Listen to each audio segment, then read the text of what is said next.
This is Ferrari's first ever electric car, but it doesn't even look like a real Ferrari. What have they done? The Luce is the biggest Ferrari ever made. It's longer than an Audi Q8 and wider than a London width restrictor. Have fun driving this around Knightsbridge, guys, and that's just the tip of the iceberg. Many Ferrari customers don't actually care about performance. They want a car that looks good on their social media feed. But I think this thing looks dreadful. The front is a little bit like a cyberpunk Fiat Multipla, and the side resembles a reskinned Jaguar I-Pace. Some of the wheel designs are good, but those roulette wheel rims belong on a Tesla Cybercab. Yuck. However, its worst angle is around the back. It looks like someone crashed a 360 Modena into a random Chinese EV.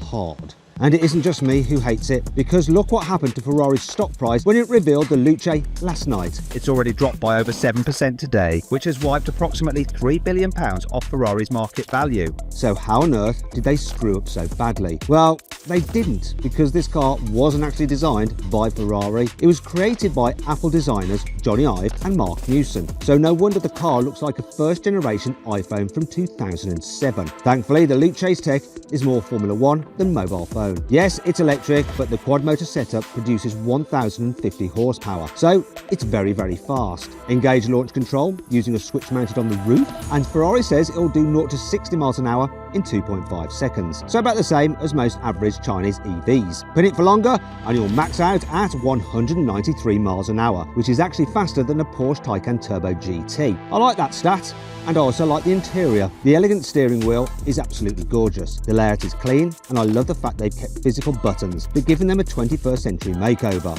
Okay, so the screens look a bit like a giant smartwatch, and the air vent on the dashboard does look a bit like it hasn't been screwed in all the way. But compared to the fussy, complicated interiors you get in most high-performance cars, this is actually a breath of fresh air. And if you look over your shoulder, you'll spot something else new. The Luce is the first Ferrari to come with a bench seat in the back. So unlike the Pura Sangue, which is a strict four-seater, this new EV can carry 5 people. But will anyone actually want to come for a ride? Well, I think that a fun car should put a smile on your face at 30 miles an hour and at 130 miles an hour, whether that be from the noise, the vibrations, the acceleration, or the sheer spectacle. Electric cars are fast, but they lack drama. Has Ferrari fixed this? Well, see those pedals behind the steering wheel? The left one controls the regen braking, a bit like downshifting, and the right one controls how much torque you get from the 4 electric motors. Each pull gives you an extra shove as you accelerate up to a combined 990 newton meters. Okay, so this doesn't seem that different to what Hyundai did with the Ioniq 5N. It's good, isn't it?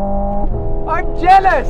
And AMG is trying this with their new GT 4-door. However, both those cars use synthesized engine sounds to complement their fake gear changes. Ferrari has done things differently because it relies on whirs and hums of 4 electric motors to keep you interested. Basically, it's supposed to work like an electric guitar, which uses pickups and an amp to turn the vibration of tiny strings into ear-popping melodies. But I have my doubts. A Ferrari is supposed to sound like being locked in a shipping container with a claustrophobic lion, not like an air conditioning unit on steroids. So is anyone actually going to buy this car? Well, the market for very high-end EVs is unpredictable. Rolls-Royce managed to sell just over 1,000 Spectres last year, but things haven't been so rosy for performance brands. Lamborghini and Pagani have both cancelled their intention to develop their own dedicated electric cars. And even Lotus, which is Chinese-owned, has moved away from EVs back towards high-performance hybrids for its new supercar. Initially, I thought Ferrari could force its customers to buy a bunch of Luces to get their names on a list for the next exclusive hypercar like an F80 Aperta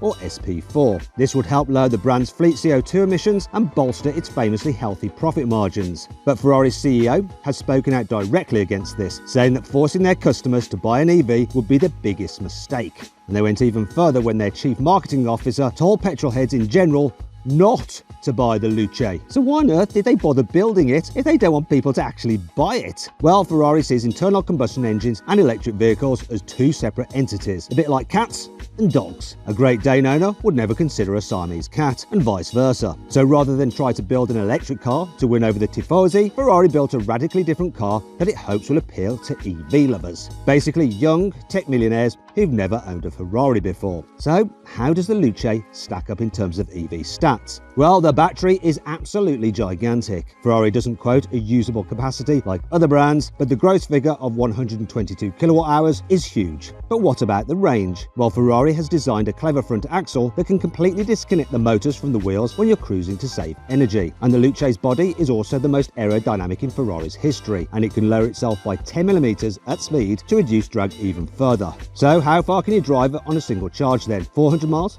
500 miles maybe? Actually, the claimed range is only 330 miles. I expected a bit more than that, especially considering the Luce, which means light in Italian, isn't actually that heavy for an EV. It tips the scales at 2,260 kilograms, which is almost 400 kilograms lighter than the BMW iX M70. Ferrari has managed this by using the giant battery as a structural element in the aluminium chassis. This reduces weight and increases stiffness. As a result, the Luce has 35% more torsional rigidity than the Pura Sangue, and I wouldn't exactly call that car floppy. It also has a version of that car's rear-wheel steering system and a further development of the F80's active suspension, which replaces old-fashioned anti-roll bars. So it should handle better than most 2.2-ton EVs. But there's one thing we haven't discussed yet, and it's something that could make or break this car: how much it costs. Well, there's no easy way to say this. It's £474,000 starting. That's over 100 grand more than a Pura Sangue, and even more than the electric Rolls-Royce Spectre. So will this be a bright new chapter for Ferrari, or a forgotten footnote